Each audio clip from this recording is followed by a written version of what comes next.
Hi folks, Chris Fowler here, Dos Equis' new pour-by-pour commentator. Hey, a job's a job. Now, onto the pour. Look at it run. The ice-cold, refreshing cerveza rushes toward the 10 fluid ounce line. There's no stopping this crisp and delicious cerveza now. It's at the 11, 11.5, 11.6. Will it reach 12? There it is, 12 fluid ounces. Unbelievable. I'm crying. I'm actually crying right now.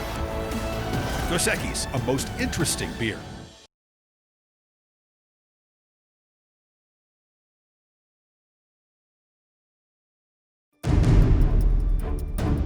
You're putting your life on the line out here with people, you're struggling.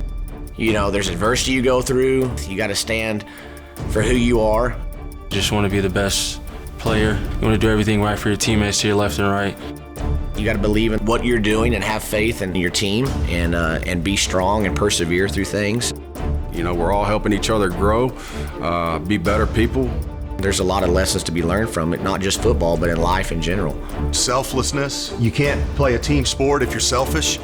Discipline, willing to put in the hard work. I think determination, toughness, grit. These are all words that people who are following Christ understand.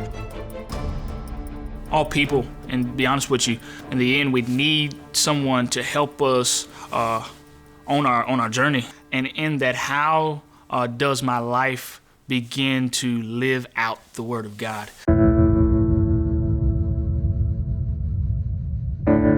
As a spiritual journey, I mean, a guy like WC or Mike Turner, who have been my spiritual mentors. I started in 2016. That was my first year as the team chaplain. Y'all doing all right? Good. Pray with me. Team chaplain is responsible for the character and spiritual development of the team, being just a guy that they can kind of confide in and trust, share things that may be difficult to talk about with a coach or another player or maybe with a family member. So I work for a ministry called Campus Outreach, and our goal is to be on campus. We're trying to help students learn about, investigate about their beliefs. On a college campus, the population is so diverse. There's such a diversity of backgrounds, but there are many students who are interested, who want to explore kind of that spiritual part of life. And we just want to be there as a voice to share with them and answer their questions and help them grow, and then establish and equip them to leave college and be ready to have an impact in their postgraduate life. Did it just kind of strike a chord like, you know what, I want to do this? No. When I first got involved with Campus Outreach, it was through WC, but it was not something that I was just like, yeah, I'm just gonna jump right into that.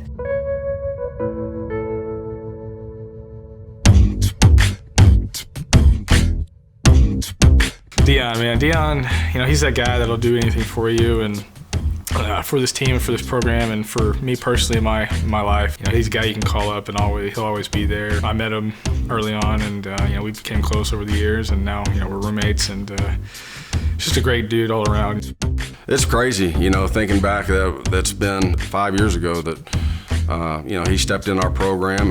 He was a phenomenal football player coming out of high school. He played kind of a quarterback athlete, and we knew we were going to try to get him to make the transition from that into more of a receiver role. But, his speed, athleticism, we knew he was extremely explosive. But then once you get to know him and, just see the type of person that he was, the way he was raised, you knew you wanted a kid like that. Guys like him, guys like Pirtle, that first class is special. A lot of those guys have made a huge impact in our program, and he's definitely one of those.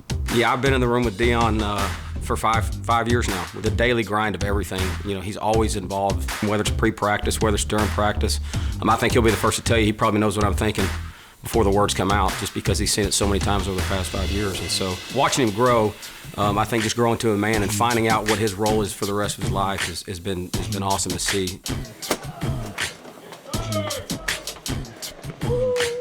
When I was a freshman walking into these doors, first time I met WC was in Champ's cafeteria. I really don't remember the conversation in full, but I remember me in some ways insinuating or saying, man, I want you to lead me, or I want you to be, I want to be around you, just kind of, I want to be in a group with you kind of thing. And he just looks at me, he smiles, and he's just like, I'm glad to hear it, or something like that. But he just begins to say, man, I'm here seeking for the lost. Had no idea what that meant. Clear warning that you need to learn about ESPN. It just took me aback because why is he not inviting me, jumping through hoops to have me, around him? So Campus Outreach does a summer project for 9 weeks in Denver, Colorado. WC takes me to Columbine High School.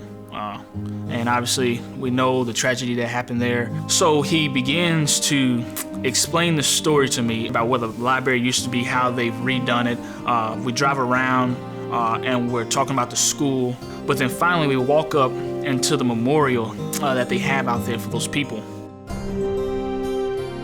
WC's continuing to tell me this story about these kids, about these 2 guys. But as I'm looking at the faces on these stones, I begin to see souls. I'm not seeing just people. I'm not just seeing each boy or girl or man or woman. I'm beginning to see them at the core of who they are. And in that moment, that's when it clicked. It's like it. Love your neighbor as yourself. And so and I began to understand what it was that he was talking about, what it meant to share the gospel with the lost world. That was when the why clicked as to why do I need to share Jesus with the world? Why do I need to share Jesus with my teammates? First guy here, he was a little nervous and timid in it. He talked to me and some guys he's close with, but he wouldn't reach out to everybody. But I feel like over the years, he's grown in that. He has his own convictions. I think if Campus Outreach were to shut down tomorrow, Deion would say, okay, I'm just going to go start my own college ministry. He's convinced of what he's doing. He's always reading the Bible and pushing me to read the Bible and getting deeper in the Word, with our D group, with me, him, Cole, and Kaysen, and with his guys, he's leading people on the team.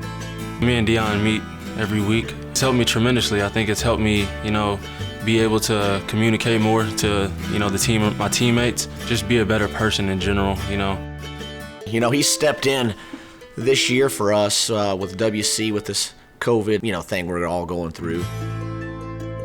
He's been our team chaplain this year. He leads our pregame service and has done a phenomenal job. WC discipled Deion for a while, and I think that's where he gets a lot of his characteristics. Obviously, I don't think I got to hold that role in its entirety. That's still WC's role because just seeing how he's perfected it in a sense. The things that make him successful as an athlete, again, passion, toughness, grit, discipline, are all the things that he's going to need to rely on to go do full-time ministry. Football has been a part of my life, I guess, longer than I've been a Christian.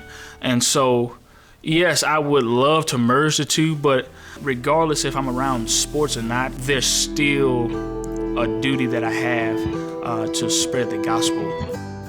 If I feel like I hold truth in my hands with the Word of God, yet I do not share that with people, with my campus, with my teammates, the people I say I love, my family,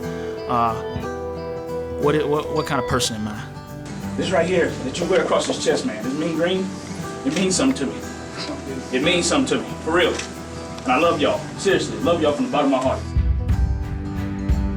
He loves his game, he's passionate about football, but he understands there's life after football, and he wants to be able to, be an impact on people's life. I joke with him often about it. You'd be a phenomenal coach. I said, but you're going to impact a whole lot more people doing it your way than doing it mine.